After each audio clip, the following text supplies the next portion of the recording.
So good afternoon. Thank you so much for the patience while we set up everything here. And um, as in last class, we didn't have the opportunity to appreciate some videos. I tried to bring them here today. So basically, this was the initial IBM that we showed that I wanted to show you before. But interestingly, in this right-hand part here, you can see the actual system fluctuating. It's the actual IBM being implemented. It doesn't have space exclusion, so you can have more than one organism in each point, because a point is not a point, it's a patch. Okay, and this is the situation in which the both models agree, but you also have the situation that I talked to you before, like be very. I'm gonna change the playback speed to 0.25 so you can see the dying. And the model of just died. The ODE model just died. Now we go back to the normal playback speed, and you can see how the other system evolves. It starts fluctuating, but it doesn't go extinct. So it's odd when you start to incorporate models. Okay, so this is just the motivation from last class that I'm giving in this class, because today we're going ultimately to be able to implement these models ourselves. We're not going to implement this one, we're going to implement the whale one, right? But maybe in a better way today. Let me change here, volume again. And so, without further ado, let's make a small recap.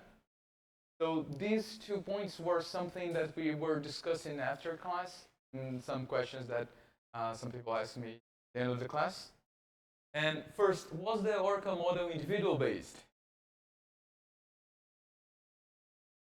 Kinda wasn't. So I kinda lied to you. And today we are going to discuss that a little bit further.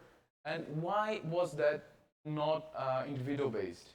This we are going to come back later, because today we're going to talk about the definition of an individual-based model, how people agree and disagree with that. Ecology, everyone agreed. It's not science at all, right? So, continue that. The other point was about stochasticity, right? The other point was, what is the relationship between the variability of stochastic processes and observation errors? Statistical versus stochastic here. And statistical and stochastic methods, they're interested in different types of randomness that come from different places.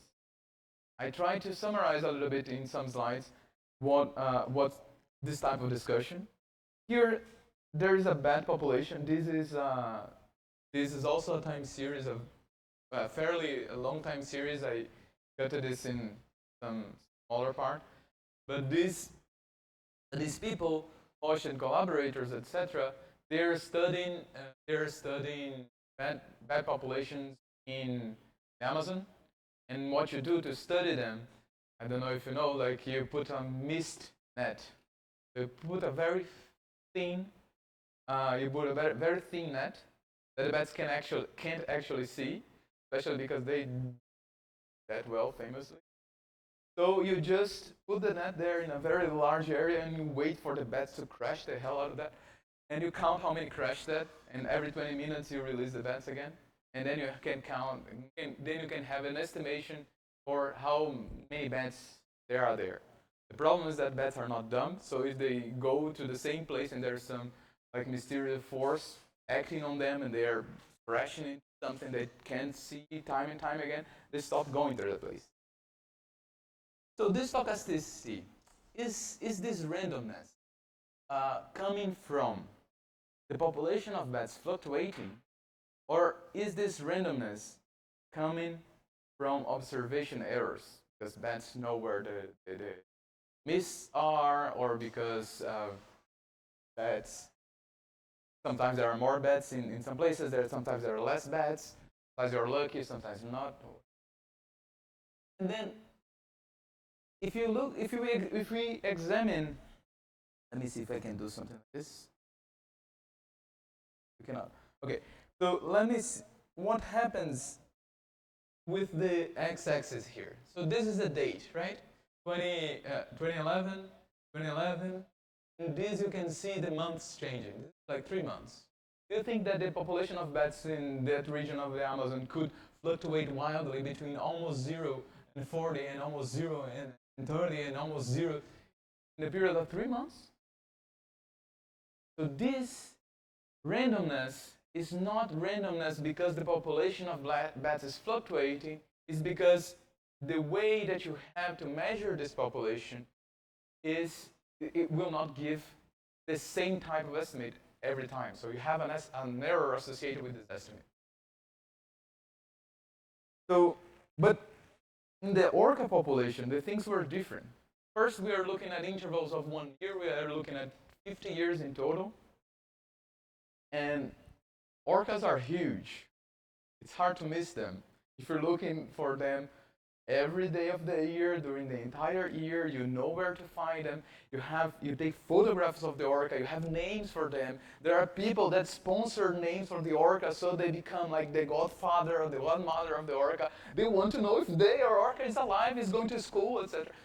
So there's no observation error here, at least at this level. The observation error here we can think that it's roughly 0.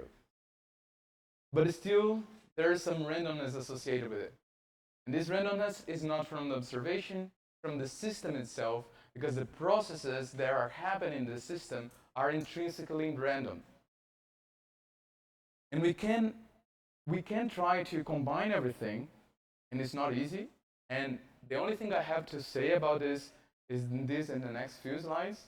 To ask something more about it, I may not know, because this is something very interesting that I'm trying to study right now. But essentially, if we want to model, to incorporate the processes and the data observation, etc., we must have a model for the process, and we must have a model for the data. Why does it happen that in physics we rarely have a model for the data? At least in the classical physics, that the normal experiments that we have, that we're trying to measure the frequency or the other, or one detail or the other, we rarely care too much about data models. That is because we are measuring we are measuring the experiments that we're doing, the error bars that we have on them sometimes can be ignored. And then we treat everything as if it was a pure variable. And when we want to incorporate errors, the only thing that we need to know is that we incorporate like a Gaussian error at the end. Everyone is happy. At least the study level of experimental physics in like physics 1 lab, like that. If you go to do experiments properly, more complicated, obviously. But here, we must have a data model, we must have a process model, we must have a distribution from the parameters that come. And then when you take the data, you're taking the data that is inherently changing because of some process, but you also have some error associated with it. So you have combined the two errors in a sensible way. And from all of that, you can make estimations and you can make predictions, etc. This is very confusing. But let me talk about these guys. They live in almost Glacier Bay in Alaska. And the otters were absent from that environment for a very long time. Again, guess who drove them away? Humans. It's always humans. So what happened is that, like, if you can see in the time series there, the population was virtually extinct. There were, at one point, there were 10 otters there. Looked at the flag. There's George, 10. And then over the years, they are now in the numbers of tens of thousands. A very important question was really to know how many are of them. Now we do have estimation errors because these guys hide, and you don't have people are not being godfathers of authors, so they are not like following them close, etc. So now you need to. In this paper, they did a very interesting job in doing that, because what they did was, and I thought it was interesting to have this here, because you look in the first line there, is a binomial distribution. Why do we need a binomial distribution? It's like flipping a coin many times. They're modeling, what they're saying in the first thing is why the number of authors that I'm observing is like I'm trying to observe each author, so I'm trying to flip a coin if I can see the author or not. And and I have a number n of authors that I don't know how many are. And I have a probability p that I'm seeing each author. What happens is that you can think that this number that you're trying to see, the number of coins that you're flipping, comes from an inherently stochastic dynamics there that they're modeling with another distribution. So they're saying, I don't know how many orcas there are. I know that I observed Y, but I should be observing N. I don't know what N is. So I'm trying to model what N is based on that lambda. And lambda is a property that is like the average abundance over the entire population. The lambda is actually the abundance of an entire population. And if I'm talking about abundances, now I am again in the place of theoretical ecology that I know how to do models for. So I have to make a bridge from my observation until the mechanistic models that I have, and I can construct this type of model here, which is actually is inherently a stochastic process. This first part there is a Fokker-Planck equation, and this is a diffusion reaction equation. And what you have here is a logistic model. So they're saying, well, I have a logistic model, and it's a simple model, and if I use that, I can have much better estimates of what the population is. And this is very relevant because I need to know if I need to protect the authors more, or I can put money in other places. So these connections is the thing that I wanted to highlight. And what we are doing here is like in practice how people are connecting the randomness from the processes with the randomness from the data. Not easy, and like at the end you get like a very convoluted equation but the equation, everything that the equation telling me there, everything that this equation is telling me is that the probability that I observe these kind of things, given that there was a number, the probability that the actual population was n, given that I only observed n0, given my observations of y variable as well, is given by products of probabilities here. And you can always combine everything together, and using stochastic processes give you a fundamentally coherent way of moving up and down in your observations and okay. I is the observation. Yeah. I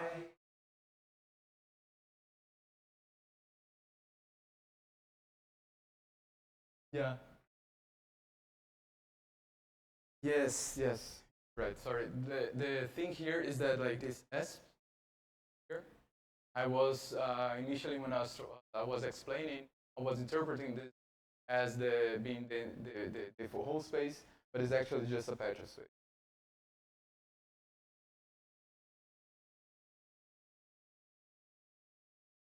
So you divide the whole system in quadrats, and you try to count how many. And the way that you do this is like you fly a plane and take photos, and you ask some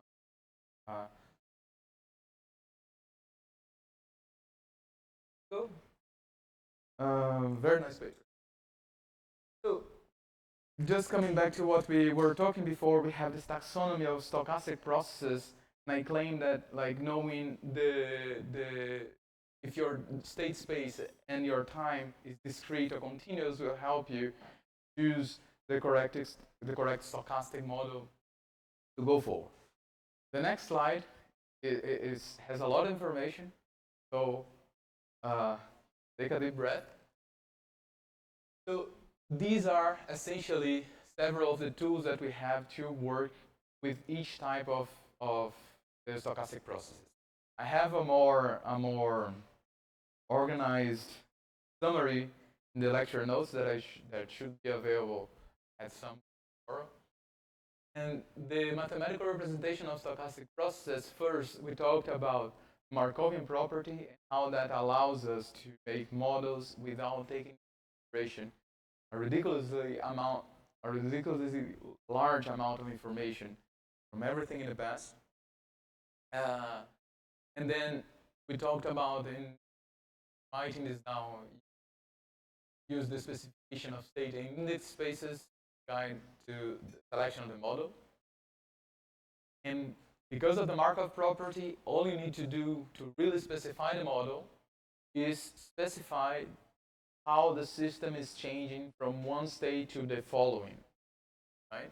This might be the probabilities that they are changing or the rates, Wij, rates they are changing, the rates per time in time, or the probabilities discrete time.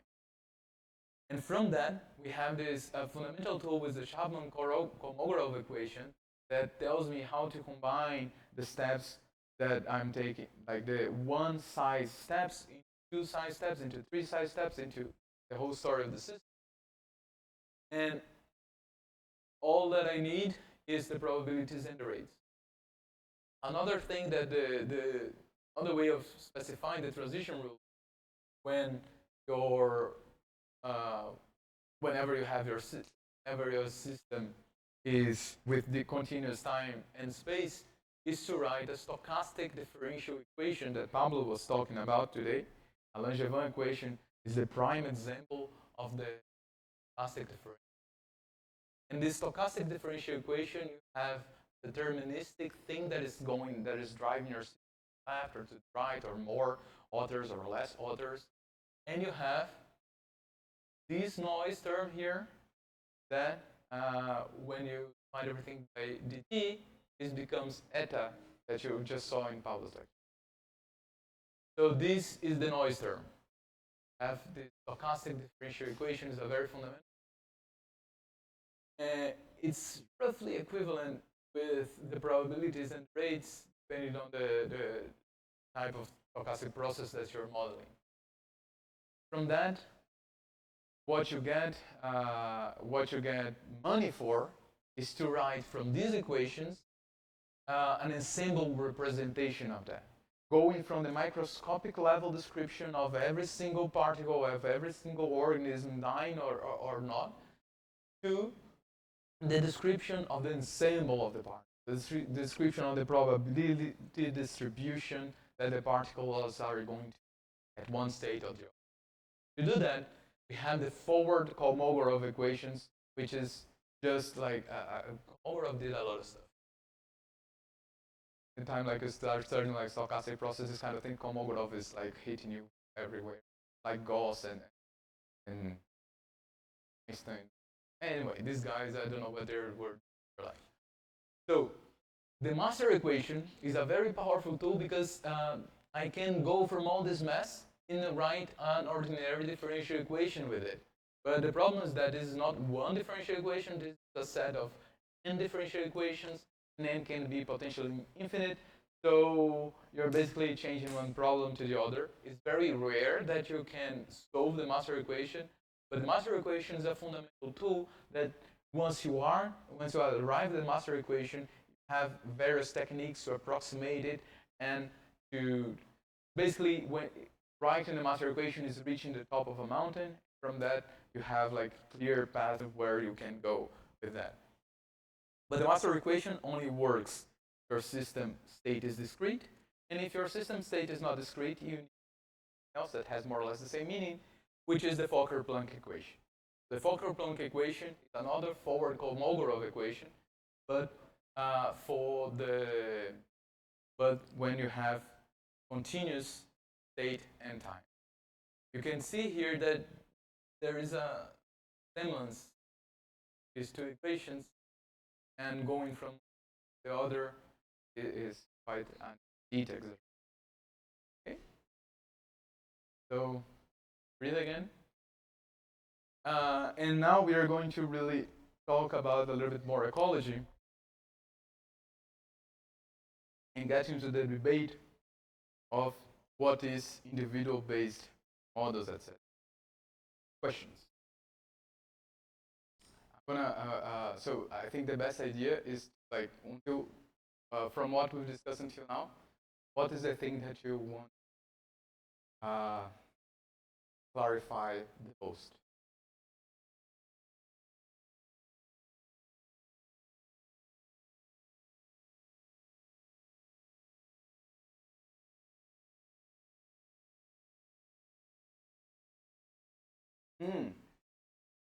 A very good question.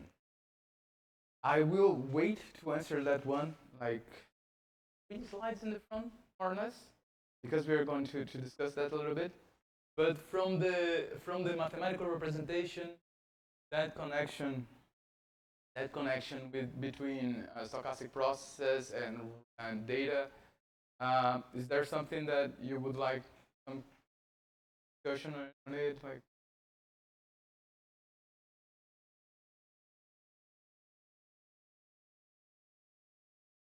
That's not the case. Move on, but like next time I will wait until. So, it seems that my connection is unstable, or their connection is unstable. Some connection is unstable. I think it might be mine. Do we have, we do have this, do we have another cable here?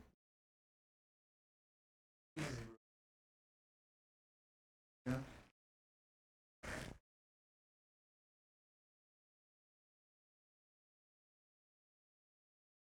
Que a gente. Eu acho. Anyway, are we back? I think I need to share it again.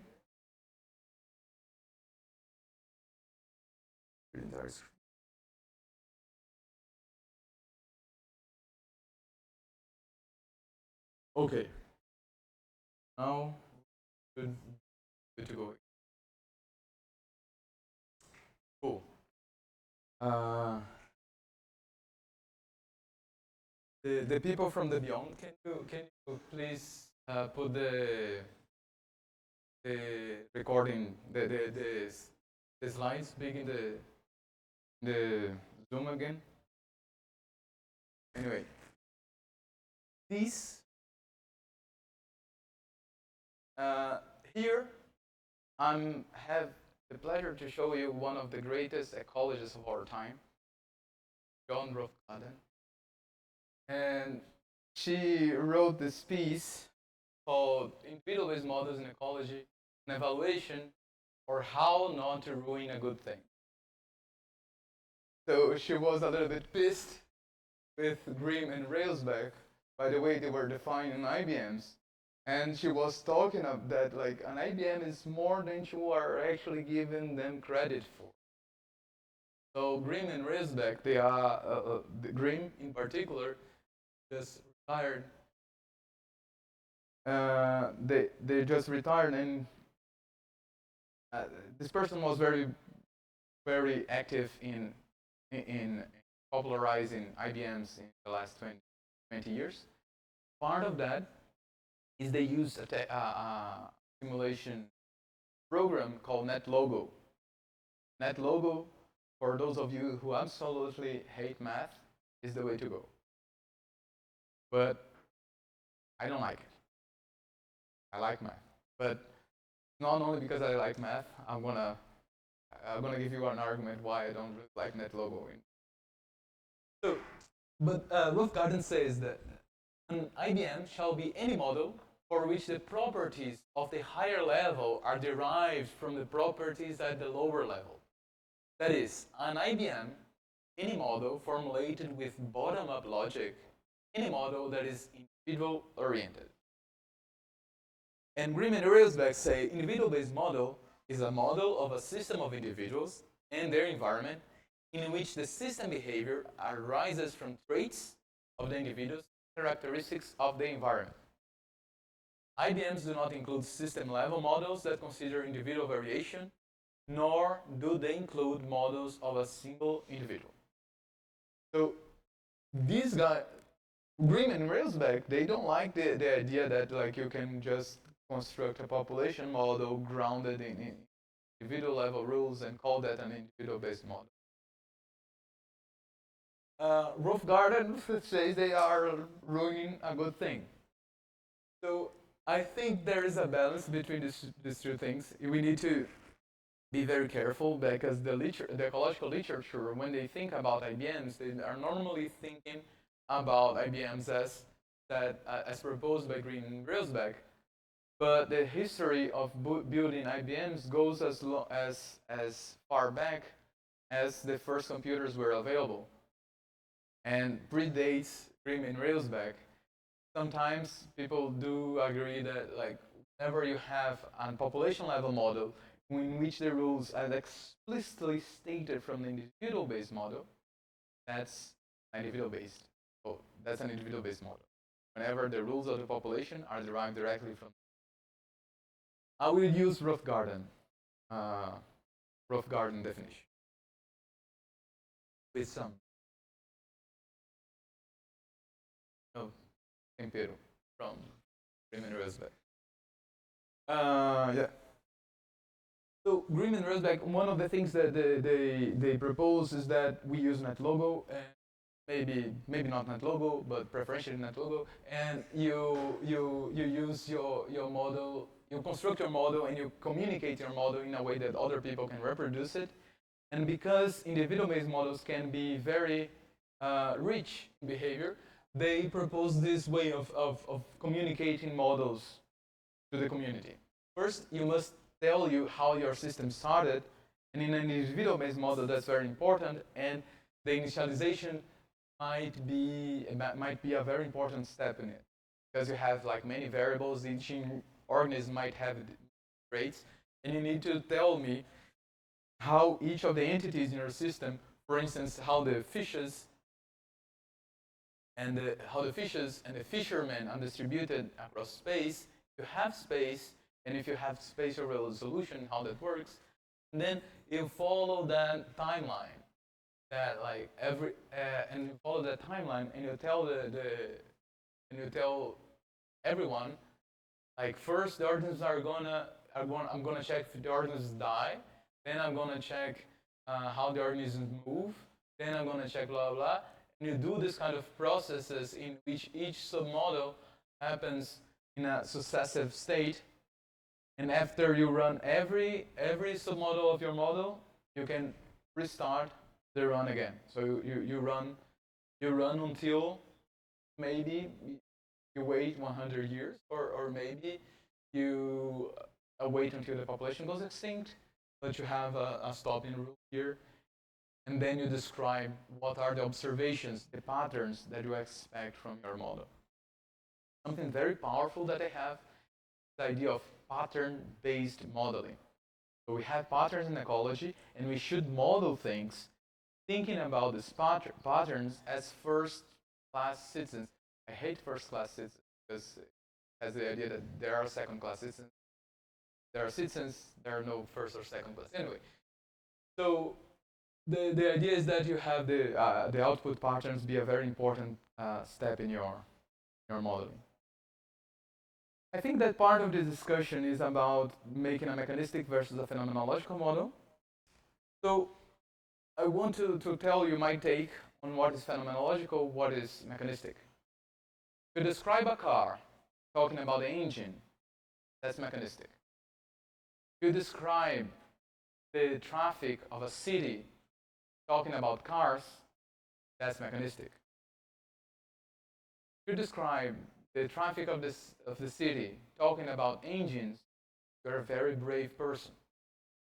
But if you try to describe the movement of a car, only talking about a car, that's phenomenological. That's not because because for me, phenomenological model models the behavior of the entity directly.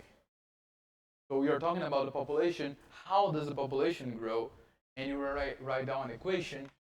Well, I think the population grows like this, which is the logistic model. And this model, if stated like this, not derived from underlying rules, etc., this is phenomenological. But if I say, as we're gonna see in a few slides, if I model what's happening with the organism and I arrive at a logistic model, that for me is mechanistic. The model is not phenomenological mechanistic per se, but it's a phenomenological mechanistic the way that it was built and in the assumptions that come in making this model. Does that make sense? How wrong do you think? A bit wrong, definitely, ecology. So there are some situations in which this concept does not apply. Not everyone will agree with it. I just want you, my point is, whenever you're doing a model for a population, think about the individuals. And actually, in ecology, when you're doing a model for communities, think about the individuals again. Because the individual is a fundamental unit of ecology. The way that Grimm and Railsback think about stuff, Grimm and De Angelis, they think about models as being pragmatic or paradigmatic. And here they're thinking about what you're going to use an ecological model for. Is a very important distinction, because when you talk about ecological modeling, we have different purposes. One is to really understand ecology, really understand how the complexities of nature emerge from interactions between entities. And the other one is because I really need to know how many authors are there, and I really need to know if the tigers will survive in the place that I put and I reserve for them. So if you are doing a model that you really want the management goal, probably you might need some details. Maybe you want to put the tiger population in a region that have very specific boundary conditions. So you cannot put periodic boundary conditions there. The tigers will not live in a torus. So that's the use of the pragmatic tool, and there you are excused if you include a lot of models, as long as they're important and as long as you study them through. And when you want to do a paradigmatic model, less is more. If you include less mechanisms, you have more power to distinguish the patterns that each of these organisms or each of these mechanisms are generating.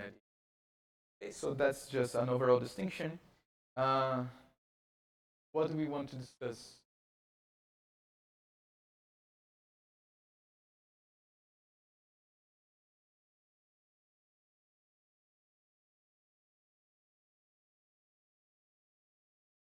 Last chance.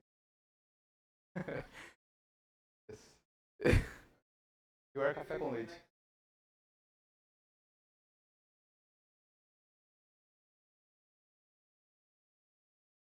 Yes. So, oops, here, right?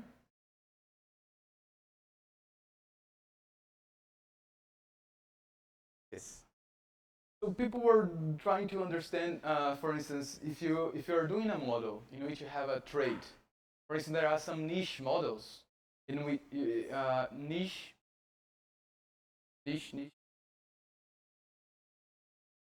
So the idea of niche is when you have an organism and basically the set of biotic and abiotic conditions that an organism needs to survive, or a population is. Again, there are three definitions, because and you are a physicist and you are into very high dimensional matrices, you should look Hutchinson definition of niche. But anyway, The problem that we're having with that is when you have a niche model and you construct distributions on that, you lose the resolution of really what an organism is. And when you do this population level model with distributions, you might lose what is going on with the discreteness of things. Particularly when you construct distribution models and the population is small, your predictions are. That's what they were concerned with. And like not low. So not this. Yeah.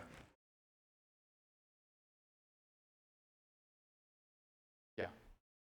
Individual trait variability, the idea that one organism will have a mass larger than the other. When you construct, and if you construct a model that has, instead of space, you have the distribution of your population, and you are thinking that the population has a given mass. Actually, this is a very beautiful relationship in ecology, that if you look at the density of an organism having a certain mass, and you compare it with the mass, if I wrote a log, you already know there's a line coming somewhere. This is a power law, and you can make a model that is population level, but that you claim that incorporates individual variation. They say that if you're doing this, this is not an idea.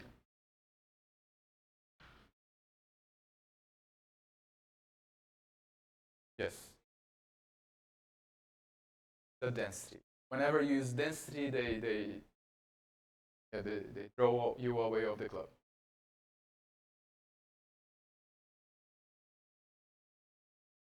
It's okay. It's okay. It's okay. Yeah. As long as you feel, if you have the line in your code that tracks one organism, they're happy with it. So talked a lot about the logistic model en passant. But this is one of the most important models in ecology, and we just saw that it's very important to save the others. So it has some power to it, and it's one of the most dumped models you can take. Very simple model. What's the logistic model talking about? The logistic model is just telling you that if the population grows, then the per capita growth rate will decrease. This is if this relationship is linear, this is a logistic model. To be fair, when this model was first proposed by Verhulst, who had the problem, Verhulst had a field with exponential growth person. What's the name of it? Mouse. Yes. So he had this field with Malthus, and Malthus said, "Well, everyone will die because, geometric growth versus linear growth, everyone dies." And one of the justifications was really, at that time, 19th century, he wrote a differential equation. And Verhulst said, "Well, I can write a different differential equation that people don't die. It's just that if I assume that the growth rate decreases, the population stays constant." And he actually did that and picked the demography rates of a lot of cities in Europe, and he showed that his equation was better than Malthus to actually predict stuff. So what happened there is that he didn't assume that this relationship had to be linear. He said, "Well, it can be anything, but a linear is the simplest one and it works." So the question is, what's this density? Traditionally, this density is the global density of the system. Whoa.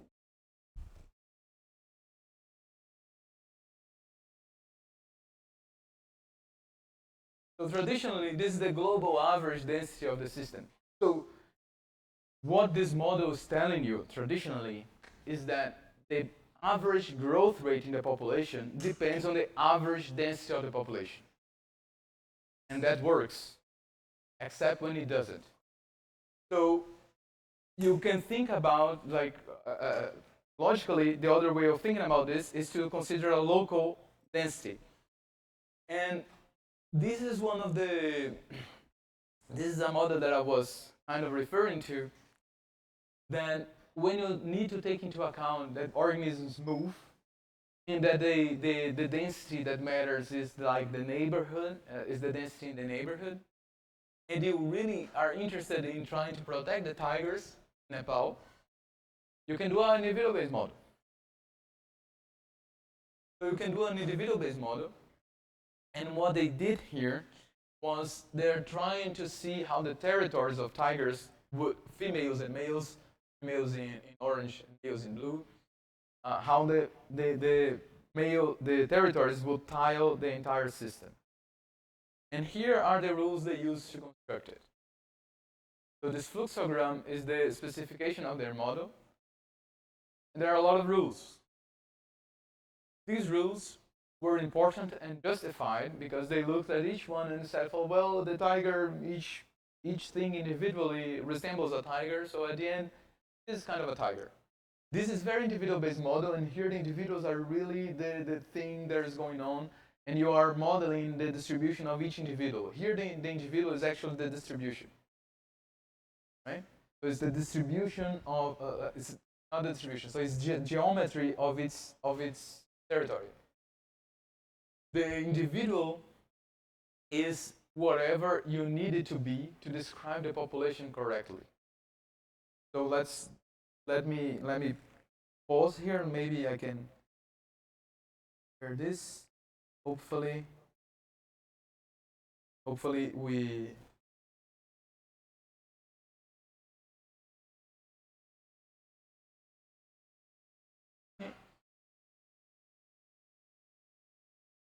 I think that I shared I need to share the screen again, right?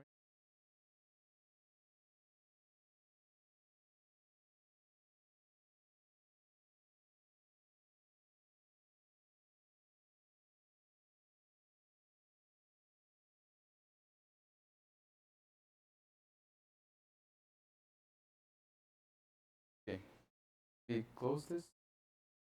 Okay, so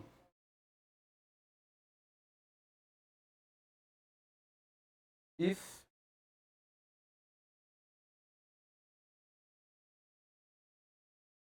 let me try to get this work in the way that it was intended to do, and here you can see everything. Okay, so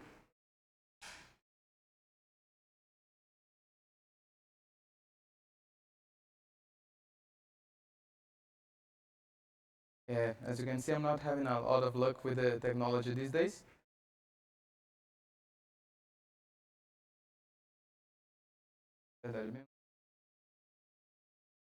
Okay, but it's very, hopefully it's quick enough. So the individual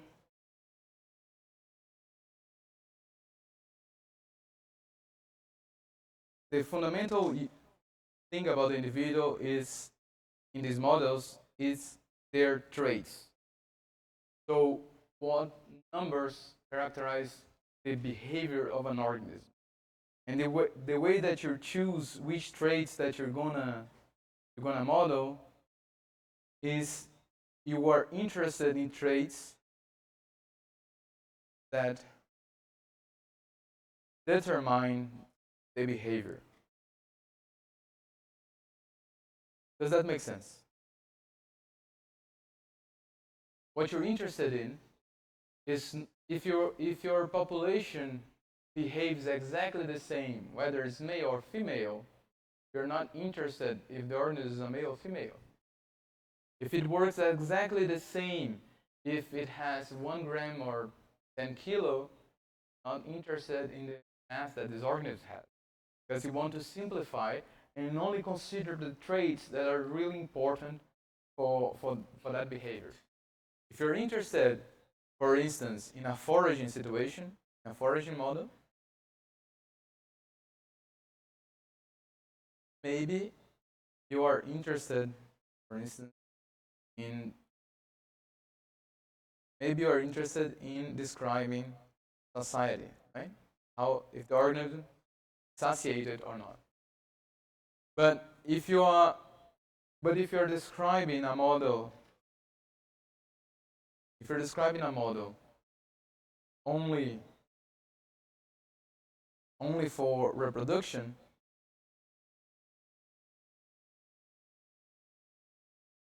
or space here. If you're interested in a model that only cares about reproduction, maybe you're not interested in society. So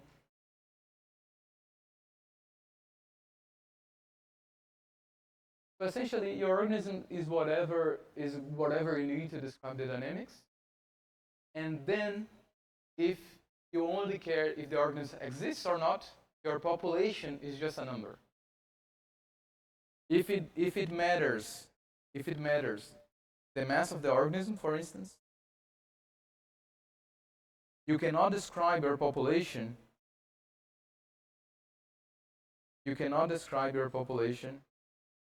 Without taking into account the mass. So you need to do a representation of your population that takes into account the distribution of masses of each organism. So the description of the population is going to be like the minimal description that has enough detail about the organisms that the dynamics still holds. So essentially that gives you a lot of wiggle room to talk about what you care about and what you don't care about in your system. Whenever there is variance, and whenever this variance is important for dynamics, you have to include.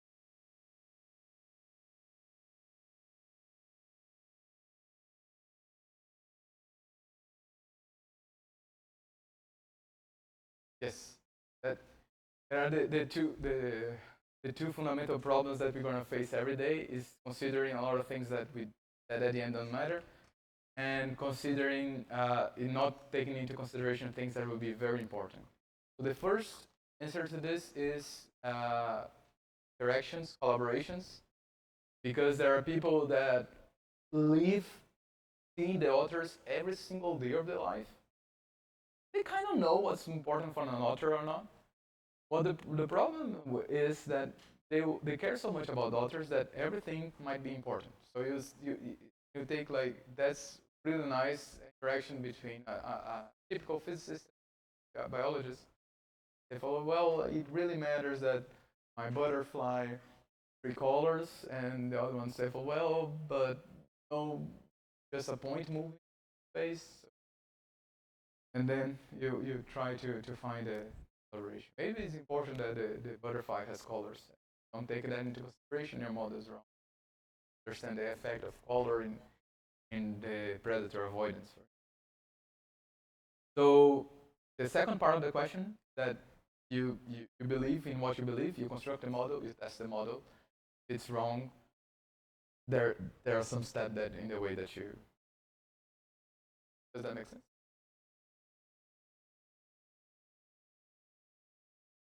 But let's go, because we want to code. Somewhere here there is a zoom. Something not related to the lecture, but whenever you are here, like things get a little bit blurry.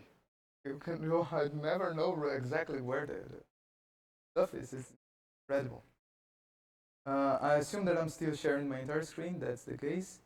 So go here, share it. Of course, it was the wrong button. Oh, should be in the right place. That's what I'm talking about. And we stopped on tigers, which very complicated dynamics. And let me tell you a little bit about my work. I modeled the same. I worked with the same problem as these tigers were, as these people working with tigers were interested in, except they wanted to make a pragmatic model and I wanted to make a paradigmatic model. They wanted to solve the problems of whether the Chittagong National Park in Nepal was sufficient to protect a given population of tigers. You need to include details about Chittagong, include details about tigers, etc. I was not interested in that.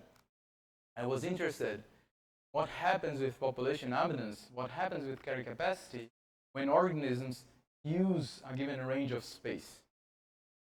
So an animal is not a point, now an animal is a distribution.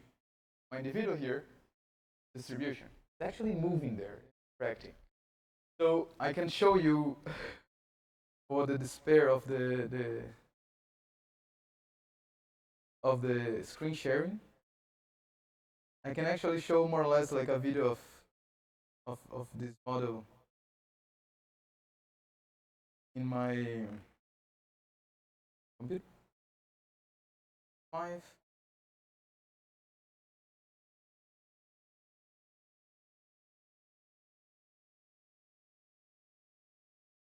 Of course, will be when I meant that I'm going to show you next lecture. So, these are the rules that I was trying to incorporate with these little jaguars. First, the jaguars reproduce and disperse. So whenever you have a cute little new jaguar, it goes somewhere and establishes its new home range. And the jaguars move in this home range. They reproduce. They don't care about any other jaguar when they reproduce. They have a constant reproduction rate.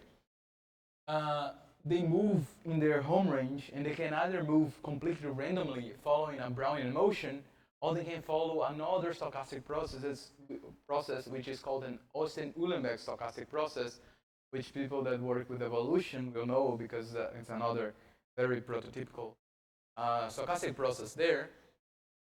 But essentially, they move in an area. They still move randomly, but at the end, when you average their movement, they'll still occupy a given portion of. And also, they compete, they die. The question is, what's the population dynamics of that? I already put the answer there. But the fundamental thing is that we simulated that, and we see that the home range area of an organism can change absolutely everything about the logistic model.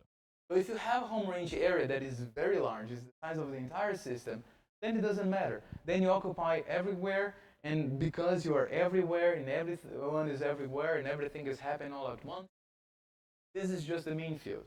Everyone interacts as the traditional logistic model. Because really, in that limit, what matters for your own growth rate is the average abundance, not the abundance at one place or the other. But as you decrease the home range area, you are never seeing the entire country. You only know your city. So if you only know your city, the average amount of stuff in the entire country doesn't matter. What matters is the local distribution. And in that limit, if you are able to really go very far when you are first born, then you can colonize space, then you can live in places where there is very low competition levels, and the abundance of the population grows a lot. And in the other limit, if you cannot escape your local population, the population gets the population gets very crowded there, drives the up, that kills everyone. So what matters, it seems to be crowding, right? If you're crowded in a place, you're uncrowded. But crowding is a word, unless we make it an actual measurement. So what we did is that we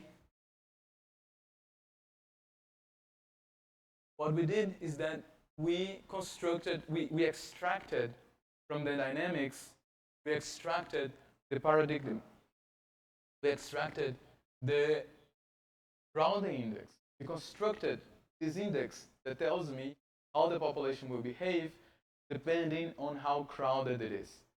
And the interesting thing is that we were able to show that this is an index that you can actually go there and you can go in the field and measure it. You can go in the field and measure the crowding of a population, and that tells you information about the demographics. And that's why we got it in ecology letters.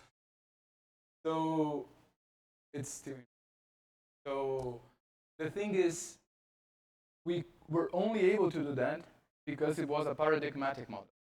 We were doing a pragmatic model. We had a different problem to solve. So we cannot do very wild generalizations that will be wrong in many different particular situations, but that can tell us a little bit something new about ecology in general. So with that, I am comfortable in making a defense of stochastic IBMs. I think that using the stochastic processes, the specifying the system becomes much more direct. You specify the stochastic process of the system, that's it. The stochastic processes are more amenable to mathematics. So even if you are not intending to make the calculations yourself, you write your model as a set of stochastic processes, you can present them in a physics conference. You will have 15 people trying to make a cross-grain of that and try to give you some very nice predictions. Because it's hard to come up with new models, and once you invest a lot of your time, a lot of the time of your life, learning how to break those models down and really get the insights that you want, doing that for another model is going to do fine. And for paradigmatic models, less processes, more understanding. So we are only including the colors of the butterflies if necessary. And if you're doing the IBM at this level, we can go directly to the ODE. And also, this is doing with stochastic processes, IBMs, is easier to connect with the data, although it's with the IBM, with the actual organisms into this space, this is harder to do when you have an ODE or the PD. Okay? So that was a lot of stuff.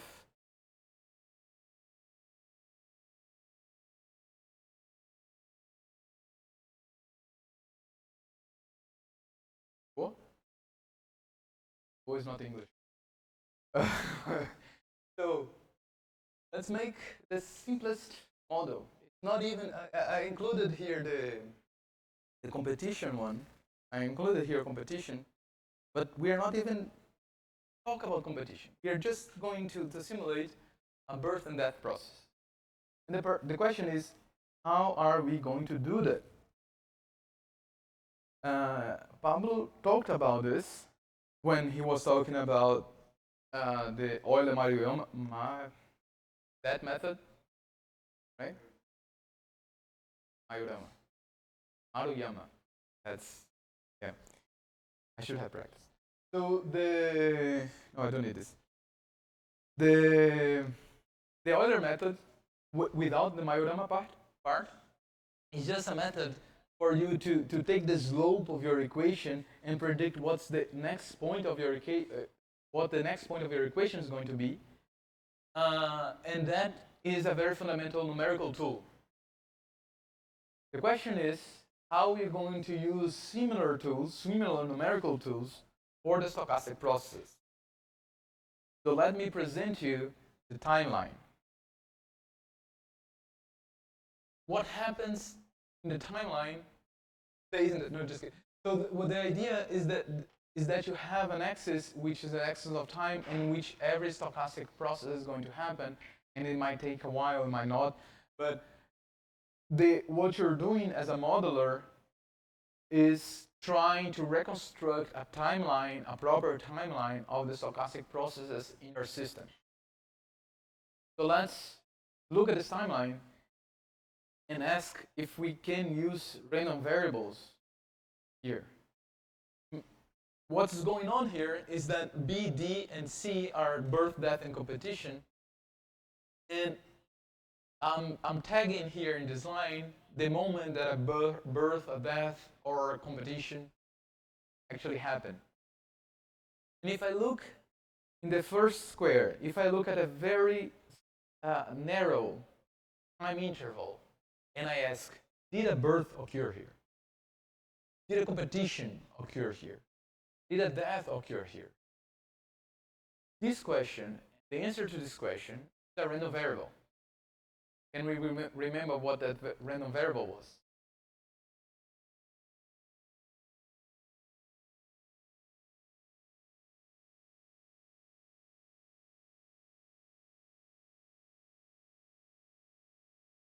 Does it make sense that this is similar to tossing a coin?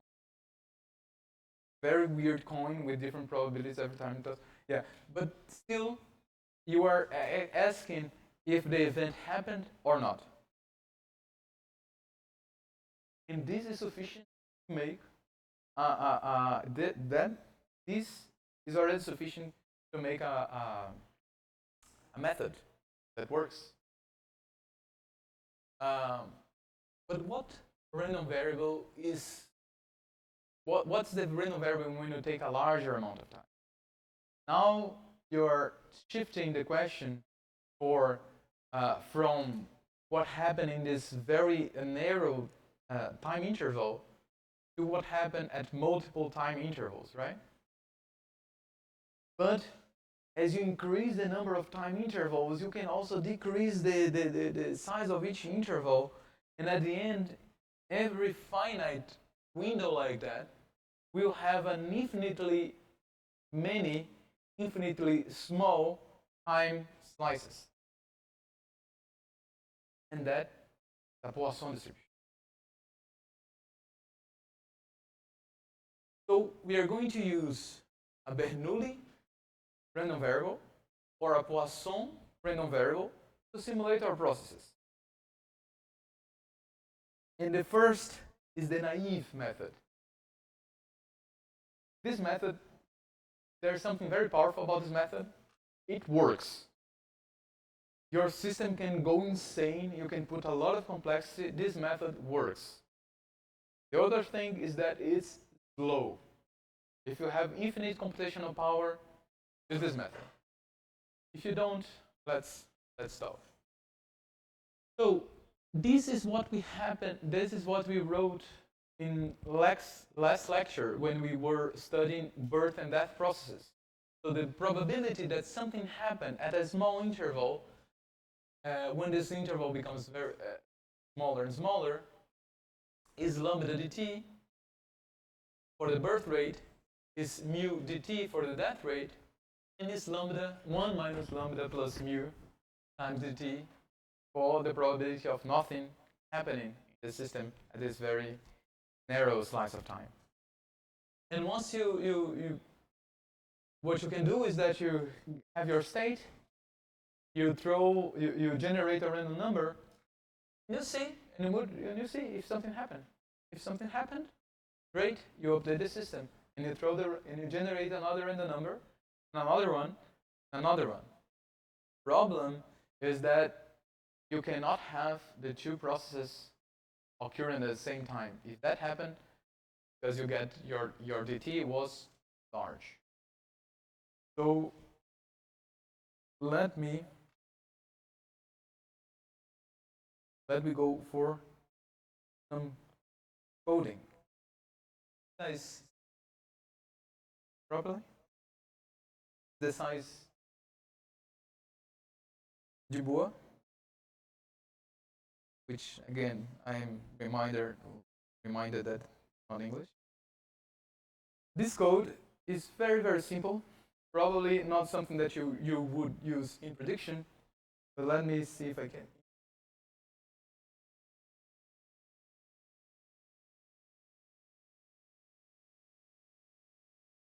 As usual. I cannot? There you see. Here? Top right corner. Trash can. Yes, I just clicked there. I can try to explain this. Not this one? The other trash can? What's the trash can? Sure. Yeah, this one. Yeah, this is the same one. Yeah.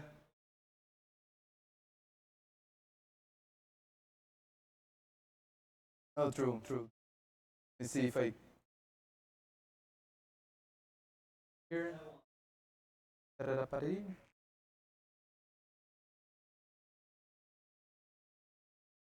Here. Not. We have edit. Sorry.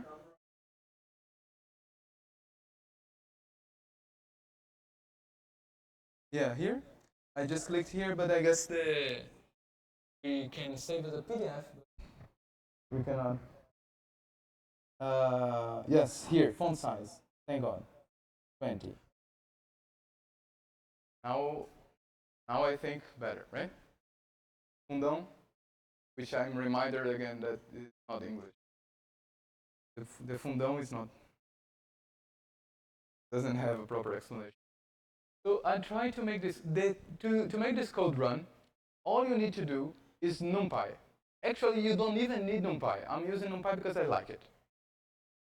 All you need to do is just be able to generate random numbers and sum and multiply stuff. That's all you need. But I'm also using matplotlib and seaborn from Python, which are Python libraries that we can use to make some nice plots. Let me go here, and I'm gonna reset here all outputs. Reconnect. Let me put. Okay, we have Google, of course, out of generosity, gave us a machine to run this. Not that they're taking my data. And just because I know this style, I'm going to set style to just like cosmetics. But this one matters. If you don't have this in your code, you're going to have a very hard problem finding that like some weird problem is going to appear in your code, and you're gonna try to fix it, and you think you'll fix it, and you're gonna run again, the problem will appear again, and you'll try to fix it, and the problem disappears. But then you run again, and the problem starts again, because you don't have, because we are doing random simulations, we need that this randomness is very controlled from the computer perspective. We need the situation in which it's random, but every time I can select which random it is. I can select exactly, deterministically, which random distribution is going to, right? So when we do the random number generator here, we're going to pick the default random number generator, and we're going to pass it a seed. Doesn't matter that I choose 5, 6, 7, 5, 8, 3, press my keyboard. And the important thing is that we're gonna to have something here, you're good to go. Doesn't matter if you choose 42, any number that you like, anyway. Let's go for the naive method. So, I have a population. In this system, again, very important question. What is the individual in the system? The individual in the system has a very important property that it exists. That's the only trait that I care about. Alive or is dead. So I only care about the number of organisms that are alive at any given point, and that's just a number. So that my population here, my pop, n, a natural number. T is the current time. dt is the small time interval that we care about. B is my birth rate. D is my death rate. So the probability of having birth, of a birth happening in the system, is B times dt times the amount of organisms that are in the system. So B pop of B pop t. And to check if some birth happened, to check if a birth happened, I'm gonna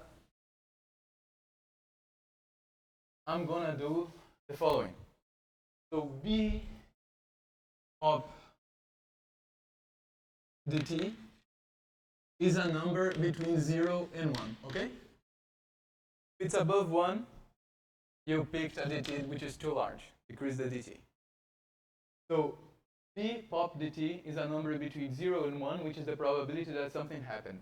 To know, so if we pick the interval between 0 and 1 here, we have this value somewhere, okay? And to represent the probability of what we can do is that we're gonna pick a random number between 0 and 1, and to get this probability, all we need to do, we care about if the number that we randomly selected is in this region here. That's why I test. That's why I test where the random number that I generated is smaller than the limit that I created, the birth probability. Then I do the same thing for the death rate. Check. Did a birth and a death happen at the same time? Because if that is the case, our dt is large, try again, the problem should panic and exit. But if a birth happened, then I add one organism to my population. If a death happened, I remove one organism from the population. That's it. That's the model, that's the whole situation. And we can actually run it. Maybe not because it's done this cell yet. So imagine that the population only grows. Okay? There's no death in the population. The organisms live forever and they reproduce. I didn't tell you what generate trajectory is. The generate trajectory is just a code that is just a function that I'm using to call my naive method over and over again. My naive method is each step, so I'm just calling it many times. From 1 to 10, my dt is 0.1. My probability of birth is 1. Probability of death is 0. What happens? Of course, RNG is not defined.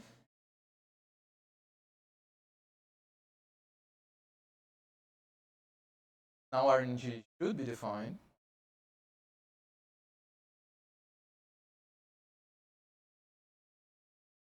And nothing happened. Because the program ran and it gave me this plot. What is going on here? This is really nice. Something very weird is happening. What do we expect from theory? What do we expect? A population only grows. Organisms only grow. They never die. They reproduce at a constant rate. And when they are born, they are already born reproducing. So we should expect the growth rate exponential. And that's a very weird explanation. Why is the growth rate linear, not exponential?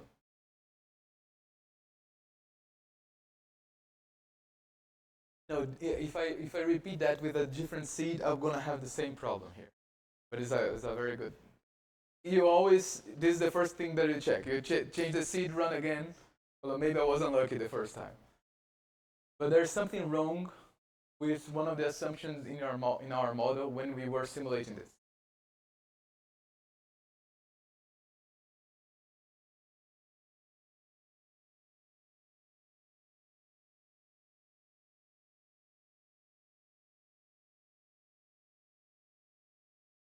Yes. So eventually this probability way beyond 1. Let's do like the population there, 40. Maybe the population is 40.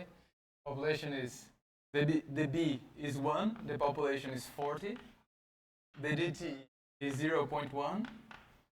So the probability of having a birth is 4. My dt is so large, but my system only updates every dt. So what is going on, if you practice this line here, the population should be increasing at a rate 1 over dt, which is 10. from 6 to 8, there should be an increase of 20. We can do this again, but now decreasing dt, paying attention that what would be best is to put a line in our code whenever probability is above 1, go crazy, stop running. It's better to not have any answer at all than to have a wrong answer. Very philosophical. 0, 0. Maybe the dt of very, very small, and now you see exponential growth. Okay? If we kept going, this problem would appear again. But now the growth rate would be 1 over dt, 1000. So the dt in this model, that's the maximum amount of growth rate that you can observe in a population. dt small, good. dt large, bad. That's the summary.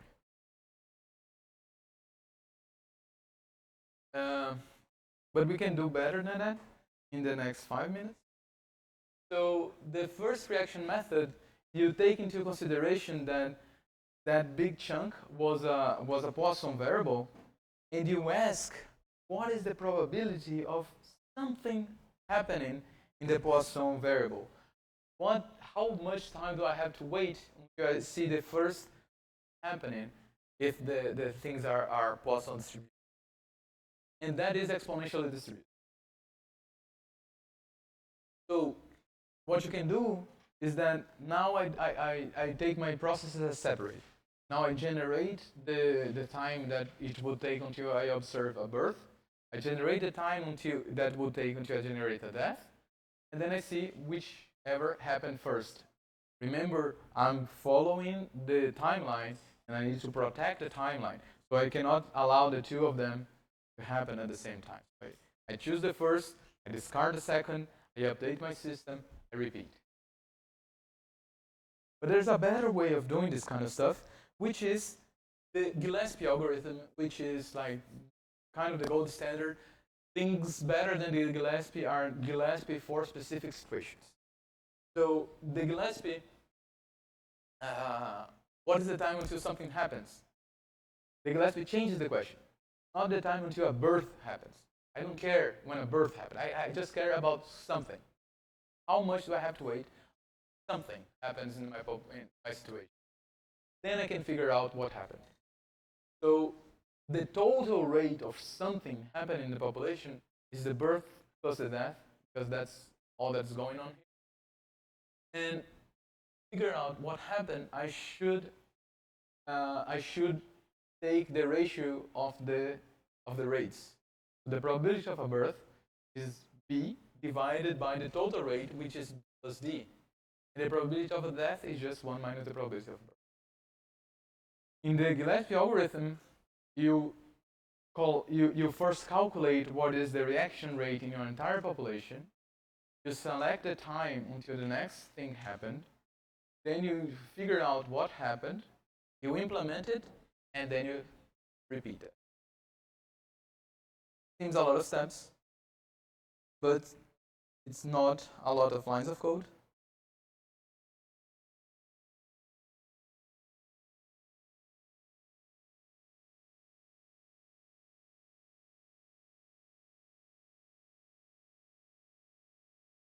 Okay, here is the first reaction method. You first calculate the time into the birth. It's an exponential, so you just find a way that you sample a number from an exponential distribution. You sample the time. So here I wrote something wrong in this code. Okay, calculate time is not correct. I'm not calculating. I'm sampling the distribution. So I should sample the distribution to the first birth, sample the time, the first death, then I figure out which one happened first.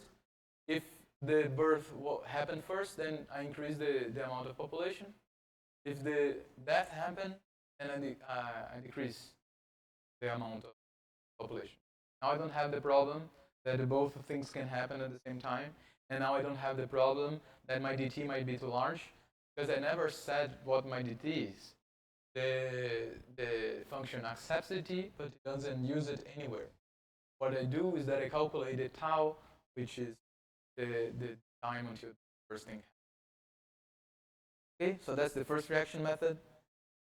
And the next in the next reaction method, the Gillespie method, first you calculate the total rate, very creatively calling rate total. I sample the time until something happens. Just another explanation. And the decide what happened line tells me that the birth happened instead of the death rate or the reverse. There I'm using the same principle that I used to calculate the probabilities. Okay, these are the three basic algorithms that you have, and the Gillespie method is the way to go. Things get interesting when your population, for instance, moves in space. The interaction rates, they change as a function of time. When that happens, the Gillespie method can sample a time which is too large. If the Gillespie method samples a time that is too large, you should be very careful if you are going to accept it or not, because what might happen is that you are ignoring the situation. For instance, your organisms are moving here. Organisms are moving. And whenever they encounter each other, they interact, right? They exchange flowers. I don't know. So obviously there is a situation here in which they are going to interact. However, this is happening in a time like, say, tau 1. If you sample a time tau 2,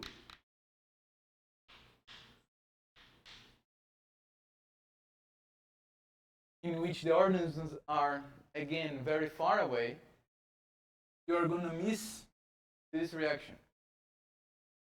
So you need to be careful of what you can do is that you set a maximum tau, and if the tau